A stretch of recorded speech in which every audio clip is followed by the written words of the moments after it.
Are you gonna eat anybody else? Most likely. Oh, God. That is why we are here. 2 hours later. And you were gonna come back here with an invasion force. Then what were you gonna do? You were gonna go feed on the whole planet? Yes, but it is different now, Eddie.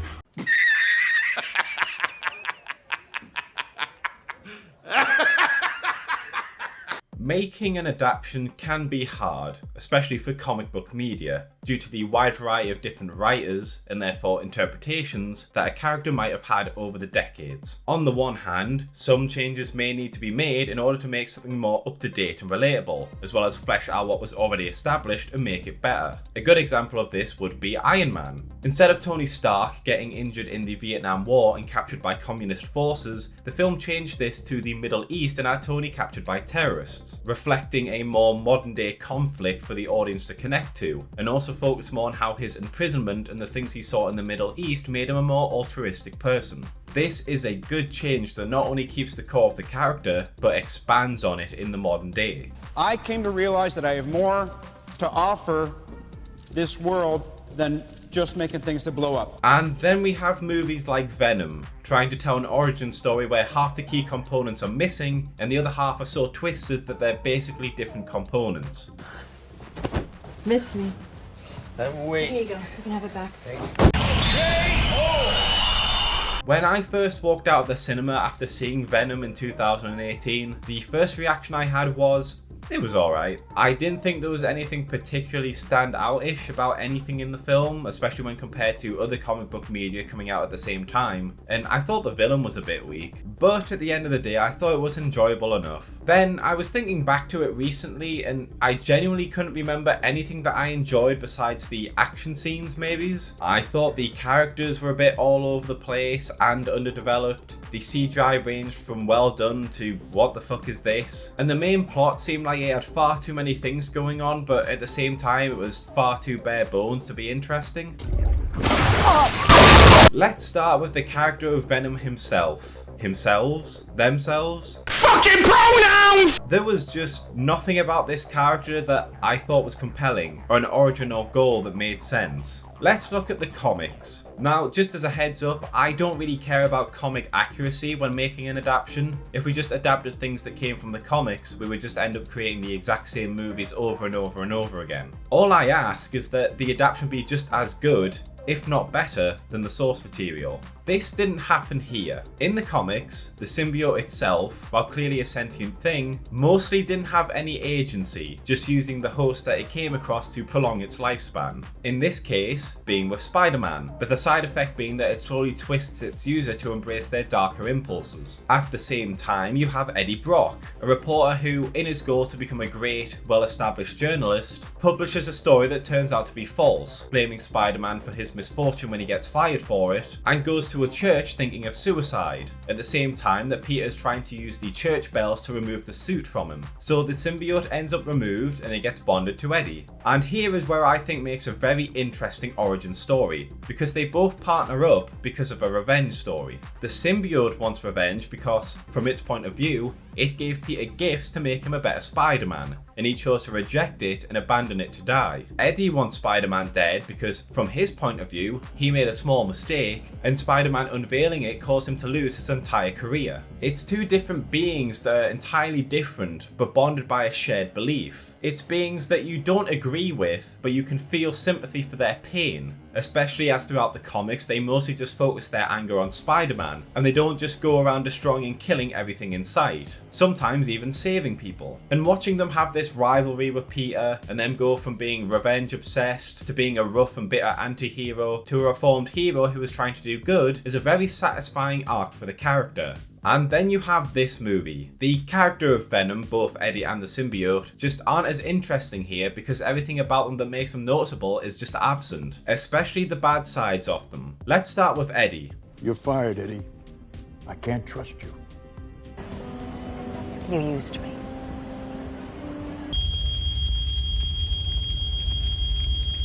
This is fine. I'm okay with the events that are unfolding currently.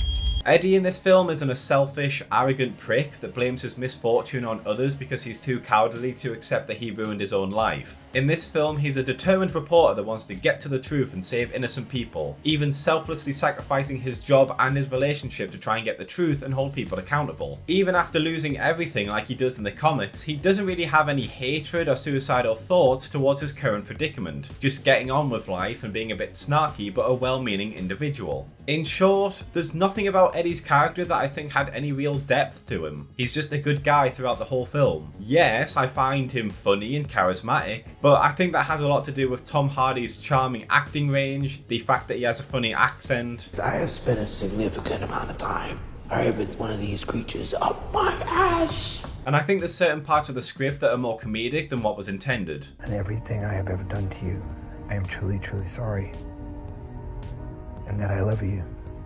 And then you have the symbiote. In this film, it never gets the chance to bond with Spider-Man or any kind of superhero being, becoming angry when it's rejected and wanting to kill them out of anger. Here, it's mostly just trying to survive throughout the movie, and that's about it. Yeah, it bonds to Eddie and starts to care about what happens to him, but that has nothing to do with their shared interests or goals. Eddie just so happens to be a host that he can successfully bond with, and so decides to stay with him. And while at first it seems like he's helping to prepare Earth to be invaded by other symbiotes, it randomly decides it's going to help Eddie instead because it likes Earth, despite only being with him for, what, a day?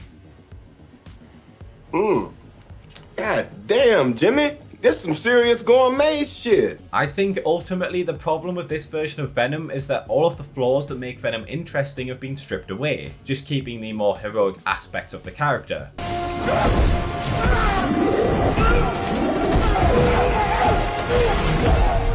Which I think is just kind of boring, on top of being in a shit film.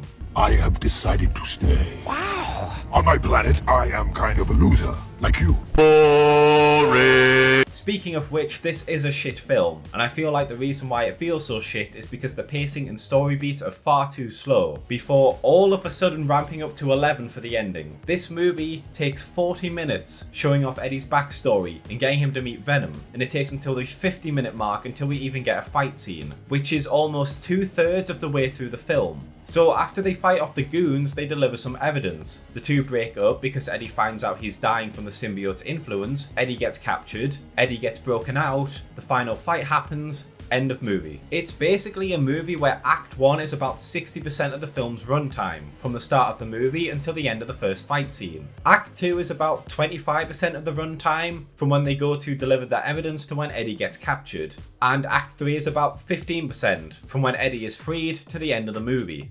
Do you have any idea how fast I am? I'm fast as fuck, boy! If this was the story that they wanted to go with, the pacing and story beats needed to be completely changed. They needed to shorten all of Eddie's backstory stuff, have Eddie meet Venom sooner, and instead of them having to fight against the Earth Foundation goons, have Eddie use Venom to fight some normal thugs and save some innocent people. This can help show Eddie start to develop a more ruthless side, and be fine with killing, while getting Venom to appreciate people thanking him and being a protector instead of a conqueror. Then, when they try and deliver the evidence, have the goons attack them instead of the SWAT team, and then the rest of Act 2 can happen like normal. When Eddie is captured, have a little bit more Venom bonded with Anne, showing him even more of life on Earth and her feelings towards Eddie, giving him a new perspective of life from other beings and choosing to protect Earth. And then the rest of Act 3 can happen the way we saw it. This way, I think the pacing wouldn't seem absolutely bonkers towards the end of the movie, and it would explain why Venom would choose to protect Earth and become Earth's protector. The rest of the characters are alright. I can't say that they're anything worth raving over, but they've got some decent acting to them and there's a little bit of character to work with. Except Riot, who besides being used to create one of the most annoying memes on Twitter, is basically just I am evil and want to take over the world. He's got a little bit of a manipulative side to him, which I think could have been fleshed out more, but besides that, he's got nothing going for him basically. They will follow wherever I lead. Where we lead? Yes, we. To be honest, I even enjoy the fight scenes and the CGI. Despite some people mocking it, I think the weird morphing fight at the end is really creative and a good use of the symbiote abilities, with the symbiotes trying to fight and absorb each other as well as kill or absorb the other hosts. I also think the horror of the symbiotes is brought across well, whether it be the fucked up way people are drained by them, or the disgust as they make their hosts consume any and all meat to keep them alive. So good and tasty?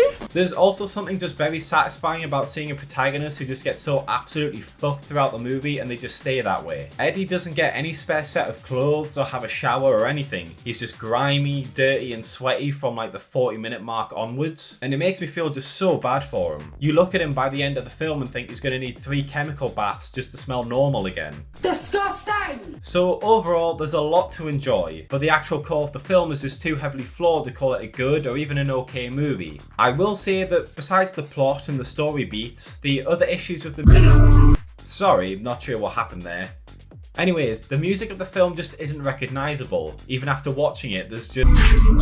Yeah, I think I'm going to need to get some new recording software because it keeps glitching out. Anyways, there just isn't any recognisable music to go along with the movie, whether it be the main character's theme, the villain's theme, or any of the chase or fight scenes. Except, there is one piece, something in the corners of my mind. There's a tune I recognise, boring into my skull.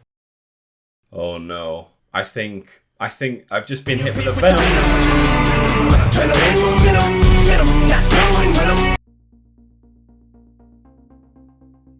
Thanks for watching, lads and lasses. If you enjoyed this video, please consider liking, subscribing and checking out some of my other videos. Sharing always helps, and if you're feeling really generous, please consider my Patreon or YouTube membership. I also have a Twitter and occasionally I do live streams. But most of all, I just hope you had a great day and hopefully I will see you in the next video.